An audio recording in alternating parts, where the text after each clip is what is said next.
सोलापूर शहरामध्ये गुरुपौर्णिमेचा सण मोठ्या उत्साहात व भक्तिमय वातावरणात साजरा करण्यात आला. मोदी परिसरामध्ये असलेल्या श्री दत्त मंदिरमध्ये विविध धार्मिक कार्यक्रमाचं आयोजन करण्यात आलं होतं. दुपारी आरती झाल्यानंतर सर्वांना महाप्रसादाचंही आयोजन करण्यात आलं होतं. योगेश जक्कल यांच्या हस्ते दत्त महाराजांची महाआरती करण्यात आली. या प्रसंगी अमर जक्कल, महेश कोडार, रुपेश जक्कल, जयशंकर प्रतिष्ठानचे पदाधिकारी मोठ्या संख्येने उपस्थित होते. स्वस्ति न इंद्रो वृद्धश्रवः स्वस्ति न पूषा विश्ववेदाः स्वस्ति नस्ताक्षरो अरिष्टनेमिः स्वस्ति नो बृहस्पतिर्दधातु। ओम शांति शांति शांति। श्री गुरु यतिवर भवय दुस्तर निस्तर सत्वर श्री स्वामी भक्त कृपाकर ध्यान रुचिर सुरवंद पदाम्बुज प्रणतोमि। ब्रह्मा विष्णु शिव गणपति अम्बा दुर्गा तु स्वामी श्रीपाद श्री वल्लभ नर हरि दत्त तुझे रूपे नामी। भक्त रक्षका नमो नमस्ते राहो प्रीति तव नामी। श्री स्वामी जपाहो हे निधानी ये कामी। श्री गुरुदेव दत्त सुख करता दुख हरता वार्ता विघ्नाची नरदे परमे प्रेम कृपा जयाची। सर्वांगी सुंदर उतिशेंदुराची कंठी झळके माळ मुक्ता फळाची। जय देव जय मंगल मूर्ती दर्शन मात्रे माना स्मरणे मात्रे माना कामना पूर्ती। जय देव रत्नाकरी भवना तुझवरी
दर्शन होता नाते पापे दर्शन मात्रे विलया जाते मौजूदे।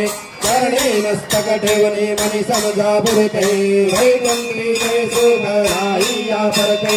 जय देव जय अवधूता अगम लीला स्वामी त्रिभुवन सत्ता। जय देव सुगम केशर भारी वर्षो भेटिया करणे कुंडल शोभति वक्षस्थले माळा।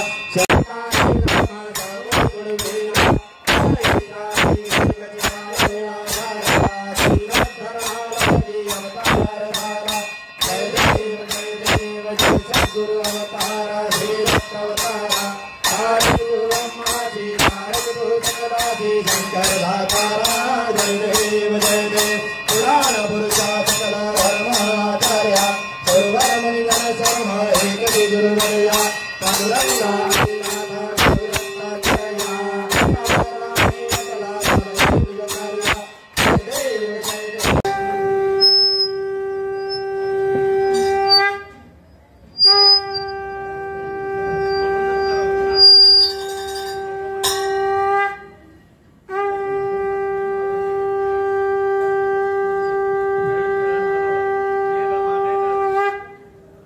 लोक दर्शन मराठी चॅनलला सबस्क्राइब करा, बेल बटनला क्लिक करा व लाईक करायला विसरू नका।